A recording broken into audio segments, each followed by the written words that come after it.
welcome, y'all. Today we are talking about two-dimensional figures. It's kind of two-dimensional figures are what are the two dimensions we're talking about? Length and width. Next one we'll talk about three-dimensionals. That's where we add that depth. All right, so let's first talk about polygons. So polygons comes from the Greek word polygonos, meaning many angles. So polygons have angles. Now, each polygon is formed by coplanar segment. Again, in the last couple sections, we talked about coplanar. Coplanar means it exists on the same surface. Segments are just lines, part of lines that have endpoints. So, all these are little parts of lines that happen to have endpoints at all these angles. Yeah, all the angles. So each segment intersects another segment at only one endpoint. So you can only have one endpoint meet. So these are the things that define polygons. Each segment intersects exactly two other segments, but at one at each endpoint. And then no two segments have common endpoints are collinear, meaning if two segments have the same endpoint and they make a line, then they're just a line. There's a bigger segment put together. So for example, we can say, hey, there's a segment right here, or there's an endpoint right there. Yeah, but then it just makes one big segment. So as it says right here, each segment intersects each two other segment at the endpoints. So let's say this was the first one segment right here. Right here. One segment right here. Here's an endpoint over here. Here's an endpoint over here. But what's the issue with this problem? This over here. Why is it not a polygon? Because of this right there, the intersection right there. All these are polygons, regardless of how crazy they look, how not normal they look. These are all polygons because they all intersect another segment at the endpoints, no matter how it looks. All right, so those are polygons. Shapes are polygons. Now, there's two other classification of polygons. We have convex and concave. So let's start with convex. Convex meaning that all the angles and sides are going out, away from it. So these sides are going away from the center. They're convexing out. Concave, think about it as a cave. A cave, you go into a cave. Angles are going into the sides. They're going into the middle.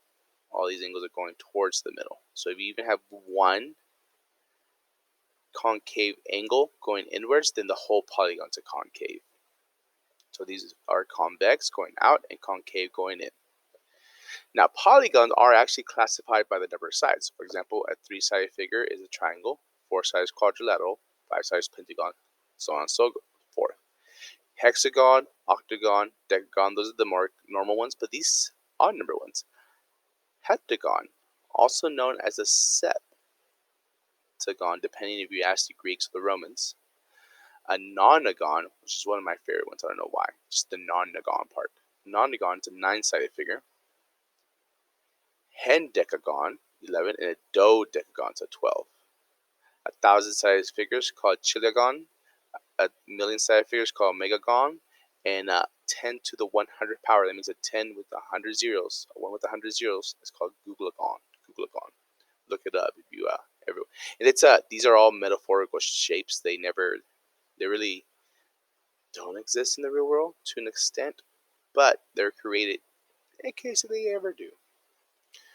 Now, we have what was called regular, equilateral, equiangular. Let's start with these two first before we talk about the regular. So an equilateral, the word lateral stands for the sides. We all have what's called lateral muscles, our side muscles, or muscles on the side of our abdomen. They're called our lats. So our lateral polygons are equilateral, are polygons who have equal sides.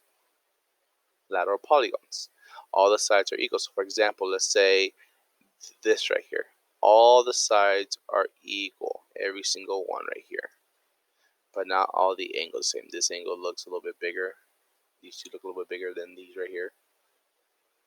So because all the sides are the same, but not all the angles, that's called equilateral.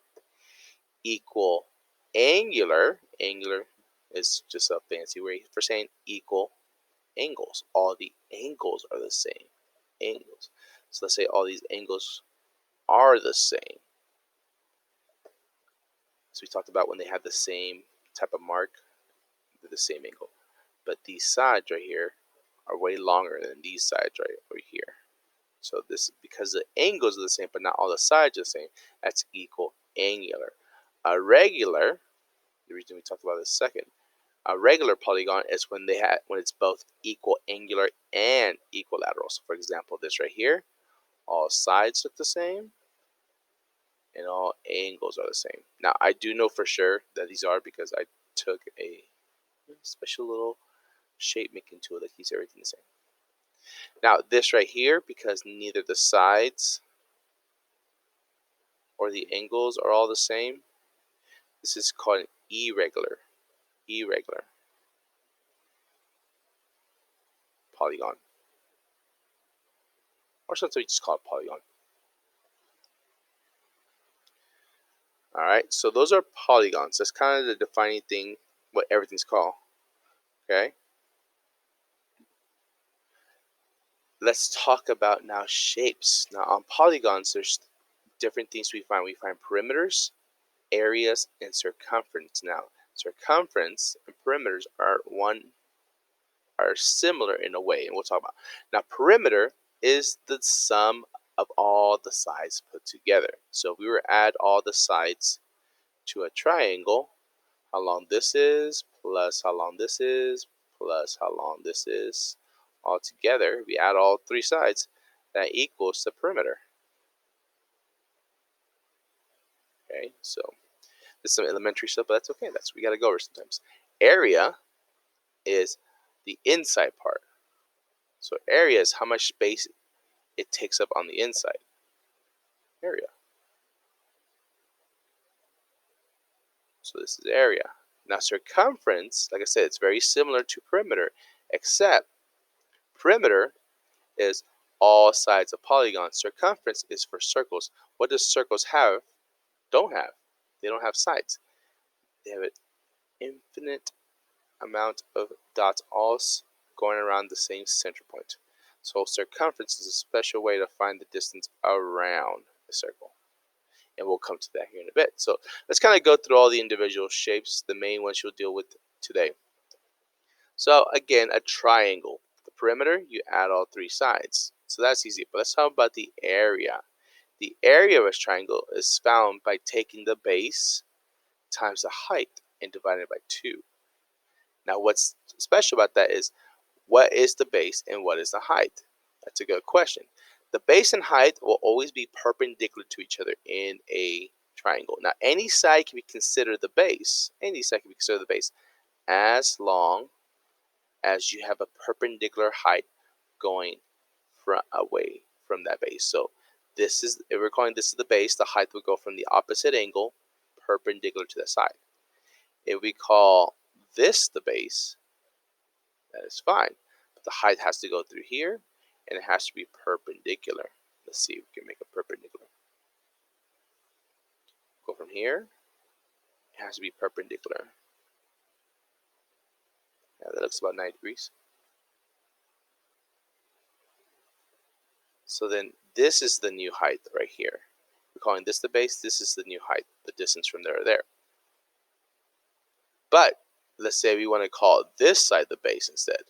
This side of the base. That's perfectly fine, as long as we have a height that goes from the opposite angle towards that right there. That looks about 90 degrees right there. Okay, this is a new height. Okay, so the base and the height will always be opposite of each other. Coincidentally, sometimes you'll have what's called a right triangle, where you have a right angle right here. If that happens, then you can consider this the base and this is the height right here. And that's okay because this side happens to be perpendicular to this side. So that means they're base and height to each other in a triangle. So we take the base times the height and divide it by 2. The reason we divide it by 2 is because the formula that we're using, base and height, is that of a quadrilateral. Well, somebody discovered a long time ago is that if you take the same triangle, copy it, and flip it over, it just makes a quadrilateral. So they just use the same formula, but divide it in half because it is half a quadrilateral. It's a very smart thing somebody discovered. All right, let's look at this over here. Area of a square. Now, you've probably done this before. You say, hey, same thing, base times height, or length times width, any version of that. Now, what's special about a square is that all sides are the same. So instead of saying base on height, length times width, we just say, you just take the side and you square it, side times side. You won't be wrong if you do base times height or length times width. You still get the same thing because this is still a quadrilateral. They're just showing you the specialness of a square compared to just a regular quadrilateral, as we'll talk about here in a bit. So area of this would be what? Let's start with the perimeter. What would the perimeter be? Yeah, it'd be 20. You add all four sides, 5 plus 5 plus 5 plus 5, or 5 times 4. There's each side is 5, and there's 4 sides. Now, what is the area? The area, side times side, 25 units square. Correct. Good. Let's talk about rectangles or any other quadrilateral. They have the same basis here. It's base times height or length times width. Now, length is always the long side, width is always the short side. Base, though, so regardless of what way it stays, base is always the bottom, and height is always the distance between that. Okay, so either or would be the same. So here, we do the same thing. Base times height, so 3.2 times 2.1. We multiply those two numbers, class. What do we get? What do we get? What do we get? Anybody? You probably get it faster than me. Let's see. Times 2.1. Yes, 6.72 units square. Good job. Now let's talk about circles. Let's talk about circles.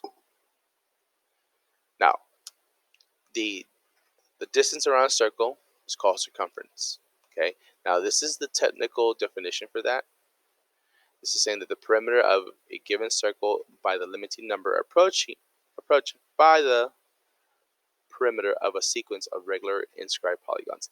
This is how complicated circles are. This is how we just make this into. How about we just go straight to the point? It's the distance around the circle, but it's a technical value. This is the technical thing that's going around.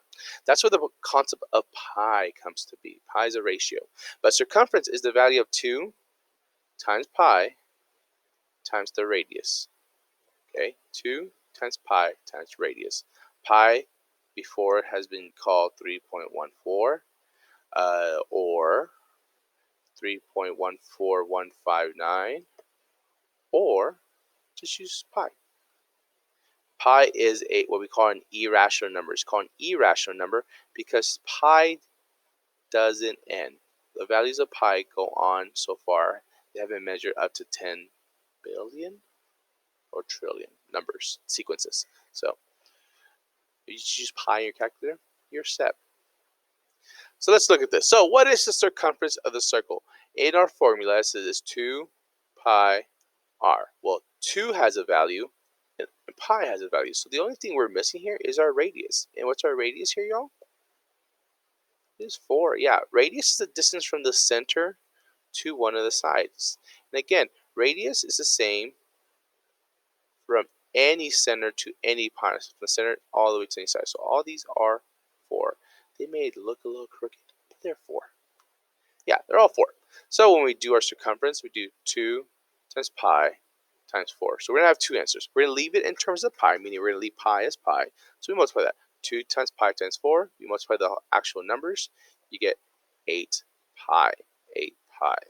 Yeah, we can leave it like that. Now, if we go ahead and multiply it, pi, 8 times pi, 8 times the letter pi, let me get the pi, you end up getting roughly 25.132741 dot. We're going to round it just to 2 decimals. So 3, okay, to round, we look at the next number, 2, so it's 4 or less, so that stays as a 3, so we get 25.13 units square. Or leave it in terms of pi. It'll be really good. As you go through your homework, it'll tell you, hey, leave it in terms of pi, round to the nearest tenth, or nearest hundredth, or 1 decimal, 2 decimals. Let's look at area. Area of a circle. Just like polygons, circles have areas as well. Now, the formula for that is pi radius squared. So pi times the radius squared. You got to remember though, you have to square your radius first. Order operation says you do exponents first before you do the multiplication. Exponents first. So whatever our radius, you square it. Now, if we don't remember what squaring means, it means you take that radius square, it means you take the radius times itself. You take that specific value times itself. So if I have 5 squared, that means 5 times 5. So let's look at this problem. So what is the area of the circle? Anybody? Well, let's set it up first. Our formula says it's pi radius squared. So the only thing we need to know is what's our radius.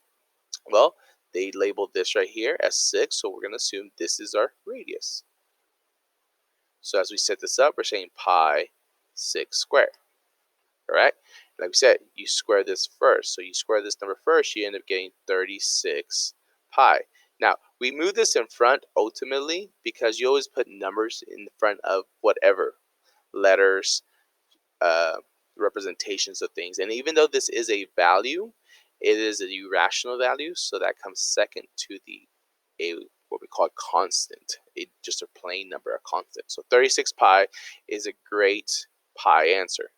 It's a great pi answer. But let's go a little bit further in depth. Let's go ahead and multiply 36 times pi. See what we get. We get 1, we're going to go 2 decimals.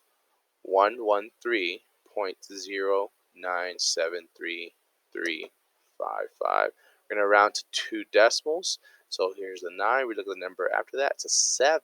So that rounds up to 10. Oh, so we get 113.10, or just 1 units square. And that'd be correct. The last thing we're going to talk about today is, of course, the Pythagorean theorem. One of my favorite things about math is this guy right here, Pythagoras. He lived a long, long time ago. He was a Greek mathematician and philosopher. The thing about back in the day, the Renaissance area, the big change when all these things were being discovered is everybody was considered a philosopher to an extent because they were all discovering new ways of thinking, new ways of doing things. He discovered the Pythagorean theorem, which we're talking about. So he's credited for doing that, but not only that, he started his own religion called Pythagoreanism. And then he had a pretty good following for a while, and then just kind of died out with him. But let's look at the Pythagorean theorem itself. The Pythagorean theorem says, in a right triangle, so the way you know it's a right triangle is 1, they tell you that's a right angle, or 2, they'll say, hey, that's 90 degrees. Both are right. So in a right triangle, the square of the hypotenuse will always be considered the longest side, the hypotenuse. And it's always across from the right angle. So always be your hypotenuse. 10, right on ink. 10 deuce. The square of the hypotenuse, so we take the value of this hypotenuse and we square it, is always equal to the sum of the square of the 2 legs. The 2 smaller sides will always be considered the legs. So leg 1, leg 2, legs. Now what's A and B doesn't necessarily matter because you're going to square them and add them. What is C, what is the hypotenuse, does matter. That's always across the 90-degree angle, also known as the longest side. So if I take my longest side and I square it, that's equal to the same value as leg squared plus leg squared. Let's try that out then. So we're going to try to find a couple of missing numbers here. So here, we're going to assume these are our right angles. Right angles. Right angles. And right angles. So we'll call this side A. We'll call this B. This will be our C. What matters the most is C. This is our hypotenuse across from the right angle, and it's the longest side. So as we set this up, we'll say, hey, A squared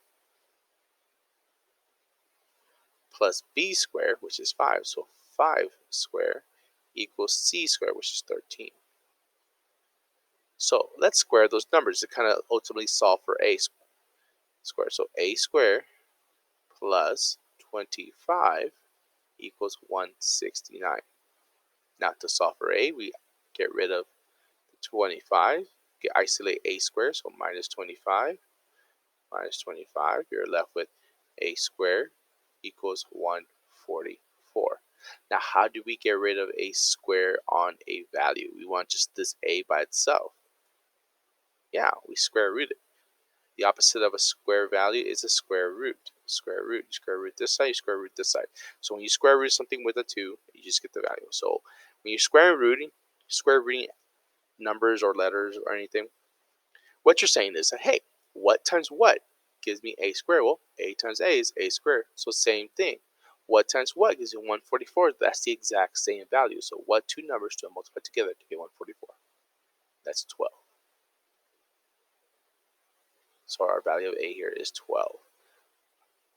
Let's do this other one here. This time we're looking for the hypotenuse. There's our right angle. This is our hypotenuse. So let's set this up. 2 squared plus 3 squared equals c squared. All right, so 2 squared, 2 times 2, 4, plus 3 squared, 3 times 3 is 9, equals our c squared. Add them up, get 13 equals c squared, and same thing, we square root both sides. So if you square root of c squared, you get just c. If you square root of 13, you don't get a exact number. That's okay. We can go ahead and leave it as just radical 13 for now. Radical 13 is an acceptable answer. That's what we call a exact answer. Now you can always just actually square root it and solve that. So you do 13 square rooted, you're getting 3.60555. But we want this right here. This is what the book will ask for, and this is what I'll ask for, unless it specifically says round to the nearest second decimal. And if that's the case, then it gives you 3.61 roughly equals C. Now, as we're doing all this, what was the whole point of us finding this 12? Because what were we just talking about before the Pythagorean theorem? What has we been talking about this whole time? We're talking about area and perimeter. To find this perimeter, I need all three sides. And to find the area, I specifically need this side and this side. So same thing right here. We can find the area. 2 times 3 divided by 2 is 3. But I can't find the perimeter, so it's 2 plus 3 plus radical 13, which gives me roughly 9.61 units. So that's the reason we are doing the Pythagorean theorem, because sometimes we're stuck with the right angle and they don't give us all the information. All right, so let's practice two more right here. We'll call this B this time. A, B, and of course this is C. This is C. See, this is A, and this is B right here. So I'll set them up, and you guys will ultimately finish it for me. So we'll have 7 squared plus B squared equals 10 squared. And this one right here will be 12 squared plus B squared equals 15 squared. Correct, correct, correct. This one, you should ultimately get radical 51. And this one over here, if I'm correct, you should get 9. If you don't get those, let me know. Hey, this is all we're talking about today as far as two-dimensional figures. I'll have a great day. I'll see you on a different day, I guess. Bye.